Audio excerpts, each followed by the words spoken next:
Hi friends, ഇന്ന് ഞാൻ വാവയ്ക്കൊരു lunch തയ്യാറാക്കാമെന്ന് വിചാരിച്ചു. ക്യാരറ്റും റൈസും കൂടിയിട്ടുള്ളൊരു ലഞ്ചാണ് കേട്ടോ.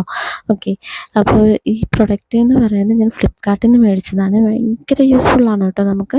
കാരണം നമുക്ക് പെട്ടെന്ന് കുറച്ചൊക്കെ സാധനങ്ങളേ ഉള്ളൂ എന്നുണ്ടെങ്കിൽ നമുക്ക് ഇതിൽ തന്നെ വേവിച്ച് കൊടുക്കാൻ പറ്റും. ക്യാരറ്റ്, ആപ്പിള്, അതുപോലെ ബീട്രൂട്ട് എന്താണെങ്കിലും നമുക്കിതിൽ വേവിച്ച് കൊടുക്കാം കേട്ടോ. എഗ്ഗൊക്കെ ബോയിൽ ചെയ്ത് കൊടുക്കാൻ പറ്റും. അപ്പോൾ ഇത് വേണമെന്നുള്ളത് ഞാൻ എന്തായാലും ടാഗ് ചെയ്ത് കൊടുക്കാം, അതിൻ്റെ ലിങ്ക് ടാഗ് ചെയ്യാവേ.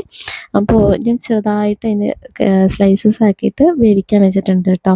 വേവിച്ച് പെട്ടെന്ന് തന്നെ അത് വെന്ത് കിട്ടുവേ. അത് എന്നിട്ട് നമുക്ക് അടിച്ചെടുക്കാം. അതായത് ക്യാരറ്റും റൈസും കൂടിയിട്ടാണ് ഞാൻ അടിച്ചെടുക്കുന്നത് കേട്ടോ. ഇത് കഴിക്കുമെന്നൊന്നും എനിക്കറിയത്തില്ല, എല്ലാം ഒരു പരീക്ഷണമാണല്ലോ. അപ്പോൾ ഞാൻ എന്തായാലും അടിച്ചെടുക്കാൻ പോവുകയാണേ. റൈസും കൂടി ഇട്ടിട്ട് അതിലോട്ട് കുറച്ച് ഞാൻ നെയ്യ് കൂടെ ആഡ് ചെയ്തിട്ടുണ്ട് കേട്ടോ. ആഡ് ചെയ്തു. പിന്നെ വാവ കഴിക്കോ ഇല്ല എന്നൊരു ടെൻഷൻ ഉണ്ടായിരുന്നേ, പക്ഷെ ആൾ ഫുള്ളായിട്ട് കഴിച്ചു. നമുക്ക് കഴിച്ച് കാണുന്നതാണല്ലോ ഭയങ്കര സന്തോഷം. Okay, bye friends. നെക്സ്റ്റ് വീഡിയോയിൽ